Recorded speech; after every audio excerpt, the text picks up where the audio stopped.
ইসরায়েলের বিমান হামলায় শিশুসহ 20 ফিলিস্তিনি নাগরিক নিহত। পাল্টা রকেট হামলা হামাসের। ফিলিস্তিনিদের উপর ইসরায়েলের নির্যাতনের ছবি মুছে ফেলছে ফেসবুক। সম্পর্কে তিক্ততা কাটাতে সৌদি সফরে তুর্কি পররাষ্ট্রমন্ত্রী। ইসরায়েল ইস্যুতে ফিলিস্তিনি নেতাদের এরদোগানের ফোন। পাশে থাকার ঘোষণা পাকিস্তানের প্রধানমন্ত্রী ইমরান খান ও ইন্দোনেশিয়ার প্রেসিডেন্ট জোকো উইদোদোর। কোয়াড গোষ্ঠীতে যোগ দিলে ফল ভালো হবে না, বাংলাদেশকে হুমকি চীনের। সিরিয়ায় রকেট হামলায় 5 তুর্কি সেনা আহত। আমেরিকায় তৈল সংস্থার পাইপলাইনে ভয়াবহ সাইবার হানার নৈপথ্যে রাশিয়া। পরিবেশ রক্ষা ব্যর্থতার অভিযোগ ফ্রান্সের ম্যাক্রোর বিরুদ্ধে বিশাল বিক্ষোভ। আস্থা ভোটে হেরে ক্ষমতা হারালেন নেপালের প্রধানমন্ত্রী। আফগানিস্তান থেকে সরানো সেনা রাশিয়ার সীমান্তে মোতায়েন করবে আমেরিকা। হামাসের ক্ষেপণাস্ত্রের ভয়ে আয়রন ডোমের সংখ্যা বাড়ালো ইসরায়েল। ইরানের প্রেসিডেন্ট নির্বাচনের প্রার্থীদের নাম রেজিস্ট্রেশন শুরু। ফিলিস্তিনি জনগণের ন্যায়সঙ্গত অধিকারের প্রতি সমর্থন জানালো ইরান। ট্রাম্পের করোনার আশ্চর্য ওষুধ আসছে ভারতের বাজারে। নিরাপত্তা পরিষদ ব্যর্থ হলে ফিলিস্তিন প্রসঙ্গ সাধারণ পরিষদে তুলবে ইরান ও তুরস্ক।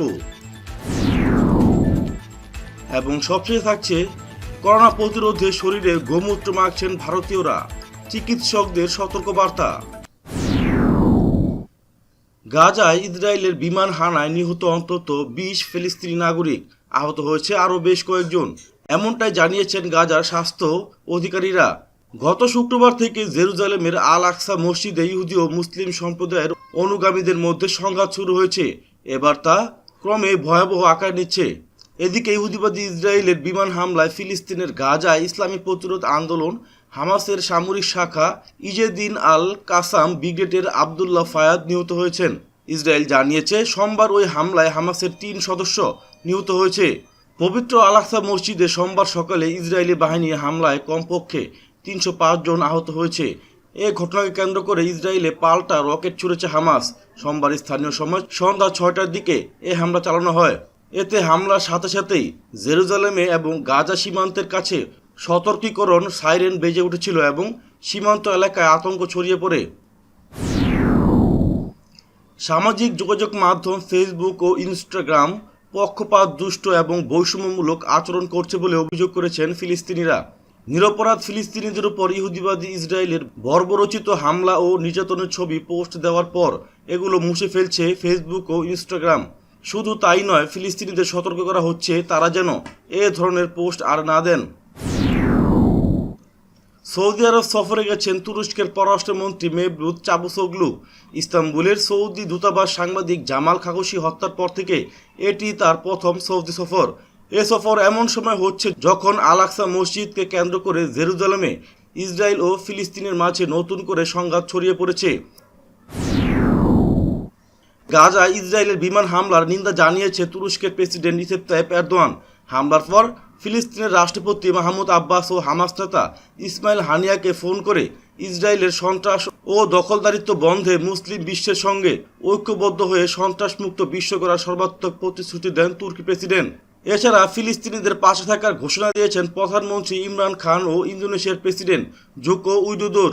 ইসরায়েলি হামলাকে আন্তর্জাতিক আইন লঙ্ঘন আখ্যা দিয়ে এর বিরুদ্ধে বিশ্ববাসীকে এগিয়ে আসার আহ্বান জানিয়েছেন পাকিস্তানের প্রধানমন্ত্রী ইমরান খান। সেই সাথে ফিলিস্তিনিদের জন্য পাকিস্তানের সমর্থন ঘোষণা করেন তিনি। এছাড়া ইন্দোনেশিয়ার প্রেসিডেন্ট জোকো উইদোদো আল আকসায় হামলার তীব্র নিন্দা জানিয়ে বলেন, ইসরায়েল কর্তৃক এমন জঘন্য আচরণ মেনে নেওয়া যায় না। উস্কানিমূলক আচরণ থামাতে জাতিসংঘের নিরাপত্তা পরিষদকে ব্যবস্থা নিতে আহ্বান করছি। বাংলাদেশে প্রভাব বিস্তার করতে মরিয়া চীন। এবার ঢাকাকে কার্যত হুমকি দিয়ে বেইজিংয়ের বক্তব্য, বাংলাদেশ কোয়াড গোষ্ঠীতে যোগ দিলে ফল ভালো হবে না। রাজধানী ঢাকায় এক সাংবাদিক সম্মেলনে চীনা রাষ্ট্রদূত লি জিমিং বলেন, বাংলাদেশ যদি 4 দেশের কোয়াড গোষ্ঠীতে যোগ দেয় তাহলে আমাদের দ্বিপাক্ষিক সম্পর্ক প্রবলভাবে ক্ষতিগ্রস্ত হবে। আমরা চাই না যে বাংলাদেশ ওই মিত্র জোটে কোনোভাবেই যোগ দিক, কার্যত হুমকির সুরে চীনা রাষ্ট্রদূত পরিষ্কার জানিয়ে দেন যে চীনা বিরোধী কোয়াডে যোগ দিলে বাংলাদেশকে এর পরিণতি ভোগ করতে হবে। এই বার্তা প্রধানমন্ত্রী শেখ হাসিনার কাছে পৌঁছে দেওয়া হয়েছে বলেও জানান জিমিং। উল্লেখ্য, যুক্তরাষ্ট্র, জাপান, অস্ট্রেলিয়া ও ভারত কোয়াডের সদস্য।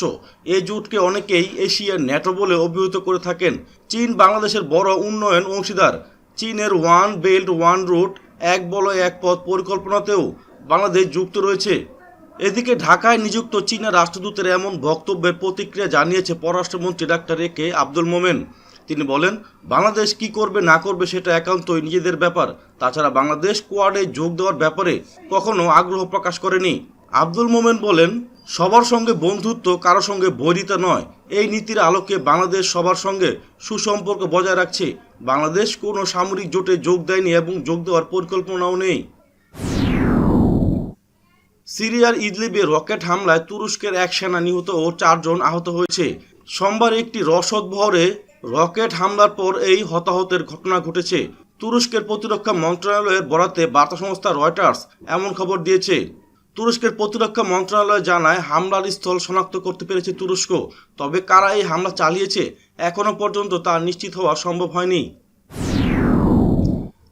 সাইবার হামলায় থমকে গেছে আমেরিকার অন্যতম গুরুত্বপূর্ণ সংস্থা কলোনিয়াল পাইপলাইন এর সমস্ত নেটওয়ার্ক, যার জেরে প্রভাবিত হয়েছে তেল সরবরাহের কাজ। এমন পরিস্থিতিতে কূটনৈতিক সংঘাত উস্কে এই হামলার উৎস রাশিয়া বলে জানতে পেরেছে মার্কিন তদন্তকারীরা। তেল সরবরাহের গুরুত্বপূর্ণ পরিকাঠামোয় সাইবার হামলার ফলে রীতিমতো বিপাকে পড়েছে মার্কিন প্রশাসন। এদিকে হামলার পর পরিস্থিতি দ্রুত স্বাভাবিক করতে যুদ্ধকালীন তৎপরতায় কাজ শুরু করেছে কলোনিয়াল পাইপলাইন। সংস্থাটি জানিয়েছে, পাইপলাইনের কিছু অংশে ফের স্বাভাবিকভাবে কাজ শুরু হয়েছে। পরিবেশ রক্ষা ব্যর্থতার অভিযোগ তুলে ফ্রান্সের প্রেসিডেন্ট ইমানুয়েল ম্যাক্রোর বিরুদ্ধে বড় বিক্ষোভ হয়েছে। পরিবেশের পরিবর্তন রুখতে একটি বিল এনেছেন ম্যাক্রো, কিন্তু পরিবেশবিদ ও অধিকার রক্ষা কর্মীরা মনে করছেন ম্যাক্রো বিলে যে ব্যবস্থার কথা বলেছেন তা যথেষ্ট নয়। তাই ফ্রান্স জুড়ে তারা বিক্ষোভ দেখান। ক্ষমতায় থাকা না থাকা নিয়ে পার্লামেন্টের আস্থা ভোটে হেরে গেলেন নেপালের প্রধানমন্ত্রী কেপি শর্মা ওলি। তার সরকারের পক্ষে ভোট পড়েছে 93টি আর বিপক্ষে ভোট পড়েছে 124টি। আস্থা ভোটে হারের ফলে পতন হলো 38 মাসের ওলি সরকারের। ওয়াশিংটন ও মস্কোর মধ্যকার উত্তেজনার সম্পর্কের পরিপ্রেক্ষিতে কোনো সূত্র খবর দিচ্ছে, আফগানিস্তান থেকে সরিয়ে নেওয়া সেনাদেরকে আবারও রাশিয়ার সীমান্তবর্তী দেশগুলোতে মোতায়েন করতে চায় আমেরিকা। রুশ বার্তা সংস্থা স্পুতনিক এক রিপোর্টে জানিয়েছে, 2001 সালে আফগানিস্তানে ইঙ্গো মার্কিন হামলার সময়ের তুলনায় দেশটির নিরাপত্তা পরিস্থিতি উন্নতি হওয়ায় চলতি মে মাসের গোড়ার দিকে আফগানিস্তান থেকে সেনা সরিয়ে নেওয়ার কাজ শুরু করেছে মার্কিন যুক্তরাষ্ট্র ও ন্যাটো জোট। ইহুদিবাদী ইসরায়েলের দক্ষিণ অংশে নতুন করে ক্ষেপণাস্ত্র প্রতিরক্ষা ব্যবস্থা আয়রন ডোম বসিয়েছে দখলদার সেনারা। ফিলিস্তিনি প্রতিরোধ যোদ্ধারা ব্যাপক সংখ্যায় ক্ষেপণাস্ত্র ছোড়ার পর এই আয়রন ডোমের সংখ্যা বাড়ানো হয়েছে। ইসলামী প্রজাতন্ত্র ইরানের প্রেসিডেন্ট নির্বাচনের প্রার্থীদের নাম রেজিস্ট্রেশন মঙ্গলবার থেকে আনুষ্ঠানিকভাবে শুরু হয়েছে। আগামী 18 জুন প্রেসিডেন্ট নির্বাচন অনুষ্ঠানের কথা রয়েছে।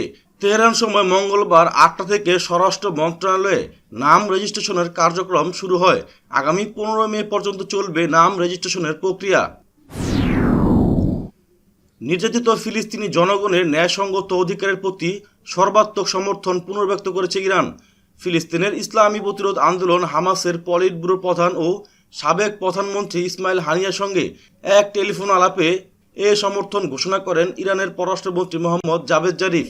সোমবার সন্ধ্যায় অনুষ্ঠিত ওই টেলিফোন আলাপে আল আকসা মসজিদে ইসরায়েলি সেনাদের হামলা এবং রোজাদার ফিলিস্তিনি মুসল্লিদের উপর ইহুদিবাদীদের দমন অভিযানের তীব্র নিন্দা জানান ইরানের পররাষ্ট্রমন্ত্রী।